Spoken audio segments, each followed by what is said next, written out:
मजहब जुदा सही वतन तो एक है, हैं फूल रंग रंग के पर चमन तो एक है। नमस्कार मित्रों, मैं हूं डॉक्टर सुखीराम रावत और आप देख रहे हैं हमारे चैनल का वीडियो भाग 13 है। इस भाग में हम पाल, खाप, घार आदि की चर्चा करेंगे और मेवात की 12 पाल तथा ब्रज और ब्रज प्रभावित क्षेत्रों के हिंदुओं की 40 पालों का हम की चर्चा करेंगे। मेवात की पालों पे हम आए उससे पहले हमें ये कॉन्सेप्ट क्लियर करनी है कि पाल क्या है, खाप क्या है और घार क्या है। मित्रों, ये पाल, खाप और घार अपेक्षाकृत अर्वाचीन शब्द हैं, पारिभाषिक शब्द हैं, पर ये परंपरागत रूप से वैदिक काल से ही चले आ रहे हैं और हमारे जो लोग हैं क्षेत्र के वो इनको अपना रहे हैं। प्राचीन काल में, वैदिक काल में शुरू में जन होते थे। जन क्या थे? एक ही पूर्वज के जो वंशज होते थे उनका जो कबीला होता था उसको जन कहा जाता था। जैसे भरत जन, यदु लोगों का जन, इसी तरह से मतलब कबीले होते थे, उनका जन होता था और वो छोटे होते थे। बाद में पाणिनि के समय में ये जन ने गण का रूप धारण कर लिया और ये अपेक्षाकृत बड़े हो गए और गण में भी एक ही कबीले के लोग होते थे और एक ही वंश के लोग होते थे। बाद में महात्मा बुद्ध के समय में ये और बढ़ गया और महाजनपद उनको कहा गया, लेकिन इनमें विकास होता गया और फिर पाणिनि के ही समय में, आचार्य यास्क के समय में, यानी ईसा से 700 वर्ष पहले या 500 वर्ष पहले की अवस्था ये रही कि इन गणों ने संघ का रूप ले लिया, यानी कि एक से अधिक गण मिलकर संघ बनते थे। पाणिनि का एक धातु पाठ में जट संघाते जो रूप हमें मिलता है, वो जट संघाते का मतलब ये है कि ये लोग जो जाट लोग थे, जट लोग थे, ये संघ बनाते थे, यानी कई कबीलों के लोग मिलकर एक संघ बनता था और इस प्रकार उसे संघात कहा जाता था। जैसे क्षुद्रक मालव संघ, अंधक वृष्णि संघ, लिच्छवी संघ। तो इस तरह से हमें इनका प्रमाण हमारे ग्रंथों में मिलता है। आचार्य चाणक्य के समय में थोड़ा और विकसित रूप हुआ।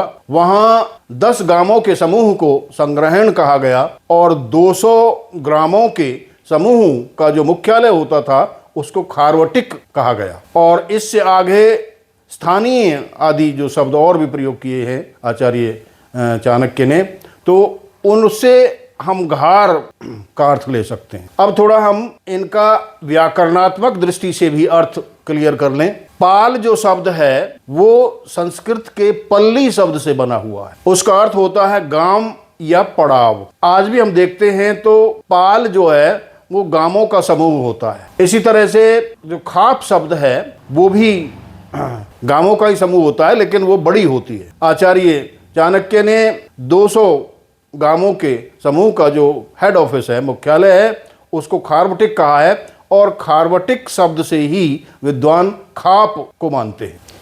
पाल छोटी होती है और इतिहासकारों ने इसे 5 गांव से लेकर 84 गांव तक की इसमें संख्या बताई है। लेकिन मेवात में और ब्रज क्षेत्र में 100 या 100 से भी अधिक गांवों का जो समूह होता है उसको पाल कहा है। और खाप जो उत्तर का जो हरियाणा है या उत्तरी भारत है वहाँ खाप होती हैं, रोहतक या इधर साइड में तो खाप होती हैं, जैसे कंडेला खाप, दैया खाप। और उत्तर प्रदेश में, पश्चिमी उत्तर प्रदेश में भी सहारनपुर, मुजफ्फरनगर आदि में भी जो है वो खाप होती। पर आम तौर पर लोग इनको पालों को और खापों को एक ही मान बैठते हैं, जबकि बारीक अंतर ये है कि पाल छोटी होती है और खाप बड़ी होती है। हमें ये भी अर्थ क्लियर करना है कि पाल जो होती हैं वो गांवों की होती हैं और गांव में कई गोत्र के लोग हो सकते हैं, कई बिरादरियों के लोग होते हैं, कई धर्म के लोग होते हैं। तो यानी गांव का जो भी व्यक्ति होगा वो उस गांव की जो पाल होती है उसी में सम्मिलित माना जाता है। ये कभी विपत्ति काल में गांव आपस में सहयोग करते थे, संकट काल में उनकी मदद करते थे।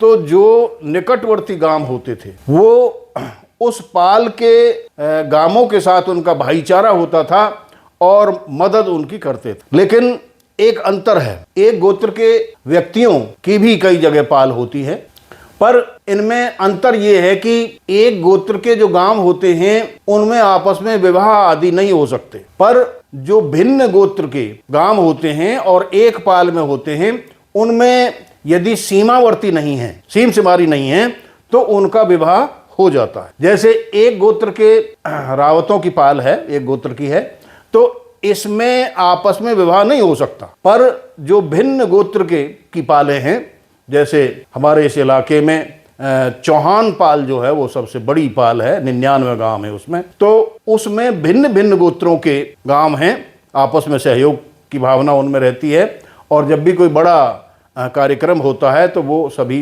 को बुलाया जाता है। तो इनमें आपस में विवाह हो सकते हैं, पर एक गोत्र वाले जो पाल होती हैं उनमें विवाह नहीं हो सकता, चाहे वो दूर भी है तो भी एक गोत्र में उनका विवाह नहीं हो सकता। ये परंपरा है, ऐसी मान्यता है। अब हम ये देखते हैं कि हमारे ब्रज और ब्रज प्रभावित जो हिंदुओं के गांव हैं, जिनमें दिल्ली, गुड़गांवा, सोहना, अलवर, भरतपुर, मथुरा आदि तक का जो एरिया है, इसमें हिंदुओं की, खासकर जाटों की 40 पाले हैं। और जो मेवात क्षेत्र है उस मेवात क्षेत्र में 12 पाले हैं, एक छोटी पाल है। तो हम पहले इस वीडियो में आज मेवात की पालों का वर्णन करेंगे।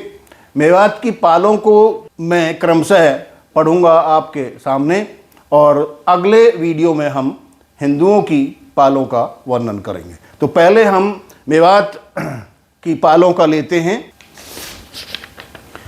ये मेवात की जो पालें हैं 12 पाल और एक उपपाल, जिसे पल्लाकड़ा भी कहा जाता है। एक इतिहासकार हुए हैं सिद्दीक अहमद मेव, उन्होंने एक पुस्तक लिखी मेवात एक खोज। उसमें बड़ा विस्तार से रिसर्च के आधार पर उन्होंने इन पालों का वर्णन किया है।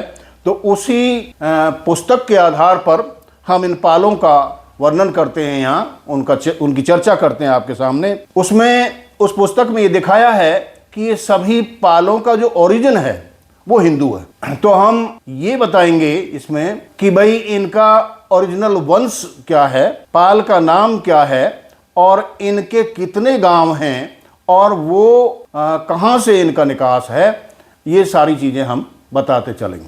तो सबसे पहले हम ये देखते हैं कि तमर पाल जो है, इनमें 4 पालें हैं मेवों की। ये 4 पालें किसी परिस्थितिवश, पहले हिंदू थे या तो औरंगजेब के टाइम में या तुगलक काल में या और पहले, ये परिस्थितिवश इन्होंने धर्म परिवर्तन कर लिया और फिर ये मेव बन गए। लेकिन इनकी कई परंपराएं, बहुत सारी परंपराएं हिंदुओं से आज भी मिलती हैं। तो सबसे जो पहली बात है वो पाल की है। पाल हिंदुओं में भी हैं, जाटों में भी हैं और इनमें भी। तो बालोत पाल सबसे पहले हम लेते हैं। बालोत पाल में 260 गांव हैं। इन 260 गांवों में हिंदुओं के भी गांव हैं और मेवों के भी गांव हैं। तो उन सभी का जब भी कोई बड़ा आयोजन होता है तो उनको बुलाया जाता है और समान रूप से सभी को आदर दिया जाता है। इनके बड़े गांवों में नौगाम और धौज इनके बड़े गांव हैं। और इनका ओरिजिन कहाँ से है? इनका ओरिजिन अलवर के आसपास से है और इनका मूल वंश क्या है? ये चंद्रवंशी है। दूसरी पाल लंडावत पाल। लंडावत पाल, इनके गांव कितने हैं? 210 गांव हैं और इनके बड़े गांव मूसा खेड़ा इनका बड़ा गांव माना जाता है। ये भी इनका जो ओरिजिन है, मूल निकास है, वो अलवर के आसपास से है। मुख्य जो इनका वंश है वो चंद्रवंश है। तीसरी पाल का नाम रटावत है। रटावत के मुख्य गांव कितने हैं? पूरे 125 गांव माने जाते हैं और सहोड़ी इनका बड़ा गांव माना जाता है और अलवर के आसपास से इनका निकास माना जाता है। चंद्रवंश इनका वंश है। अगली जो पाल है, चौथी पाल देड़वाल, इनके 252 गांव हैं और मेवली इनका बड़ा गांव है और ओरिजिन इनका अलवर के आसपास से है। चंद्रवंश इनका वंश है। इस तरह से वंश शाखा तमर, उनकी ये 4 पाल हमने आपको बताई और उनके गांव कितने हैं, बड़ा गांव कौन सा है, ओरिजिन कहाँ है, मूल वंश क्या है। अब हम लेते हैं जादों यानी यदुवंशी। यदुवंशी पालों में 5 पालें आती हैं, जादों इनको कहते हैं, वैसे शुद्ध शब्द यदुवंशी है। सबसे पहले हम लेते हैं डेमरौत। ये डेमरौत पाल है मेवों की, इसमें 757 गांव हैं और इनका जो प्रमुख गांव है, बड़ा गांव है, वो घाटा, बीसरू, आलीमेव, ये गांव इनके बड़े गांव माने जाते हैं। घाटा, बीसरू, आलीमेव। इनका मूल निकास कहाँ से है, ओरिजिन कहाँ से है? तवनगढ़ से इनका मूल निकास माना जाता है। तवनगढ़ पहले करौली में था, राजस्थान में, और इनका जो वंश है मूल, वो चंद्रवंश है, यानी ये चंद्रवंशी हैं और यदुवंशी हैं। दूसरी पाल छिरकलौत। छिरकलौत में 95 गांव माने जाते हैं और इनका जो बड़े गांव हैं वो बिछोर, कोट, उटावड़, रूपड़ा का, ये इनके बड़े गांव माने जाते हैं और इनका भी जो निकास है, ओरिजिन है, वो तवनगढ़ करौली से है और इनका जो वंश है मूल, वो चंद्रवंश है।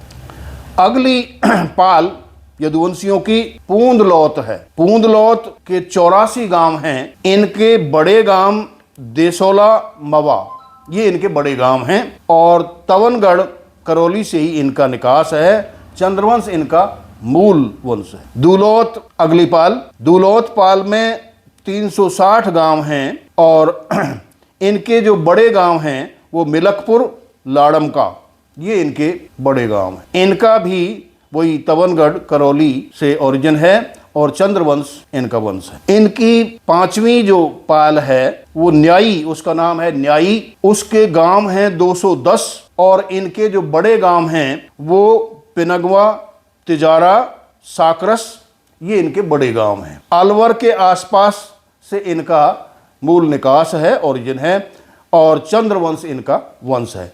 इस प्रकार से जादों यानी यदुवंशियों की 5 पालों का हमने यहाँ वर्णन किया। अब छोटी पालों का भी हम देखते हैं। चौहान वंश शाखा की पाहट पाल, ये उपपाल मानते हैं, इसको छोटी पाल मानते हैं, लेकिन इसमें भी 210 गांव हैं और प्रमुख गांव इनका मेव खेड़ा है। अजमेर इनका निकास है, अजमेर से, राजस्थान में, और इनका वंश सूर्य वंश माना जाता है। अगली पाल राठौर, पूरी पाल है, राठौर वंश शाखा है, लेकिन पाल का नाम है कलीसा। इस कलीसा पाल के 224 गांव हैं। दादर इनका प्रमुख गांव है और मारवाड़, जोधपुर से इनका मूल निकास है। चंद्रवंश इनका मूल वंश है। अगली पाल कछवाहा या कुशवाहा वंश शाखा की दहंगल पाल है। दहंगल पाल में 360 गांव आते हैं और घासेड़ा, रायसीना, ये इनके बड़े गांव हैं। आमेर यानी जयपुर से इनका निकास माना जाता है और इनका वंश सूर्य वंश माना जाता है। आखिरी पाल बडगुजरों की है और इस पाल का नाम है सिंगल। सिंगल पाल के 92 गांव हैं और इनका बड़ा गांव सिंगार है। ये इनका जो मूल निकास है वो आमेर, जयपुर है और वंश इनका सूर्य वंश है। इस प्रकार ये सभी पालों का, मेवात की सभी पालों का हमने आपके सामने वर्णन किया। इनके कुल गांव हैं 3239 और एक बार फिर हम इनका नाम ले देते हैं आपके सामने। बालौत, लंडावत, रटावत, देड़वाल, डेमरौत, छिरकलौत, पूंदलौत, दूलौत, न्यायी, पाहट, कलीसा, दहंगल और सिंगल, ये 12 पाल मेवात की हैं और ये जो मूल निकास हमने इनका बताया है, इनसे सिद्ध होता है कि शुरू में ये हिंदू इनका ओरिजिन है और आज भी इनकी बहुत सी परंपराएं हिंदुओं से मिलती हैं। तो इस प्रकार मित्रों, हमने आपके सामने ये मेवात की 12 पाल और एक छोटी पाल का जिक्र किया। यदि ये आपको पसंद आया है तो हमारे इस वीडियो को सब्सक्राइब करें, इसको लाइक करें, कमेंट करें, शेयर करें। धन्यवाद, नमस्कार।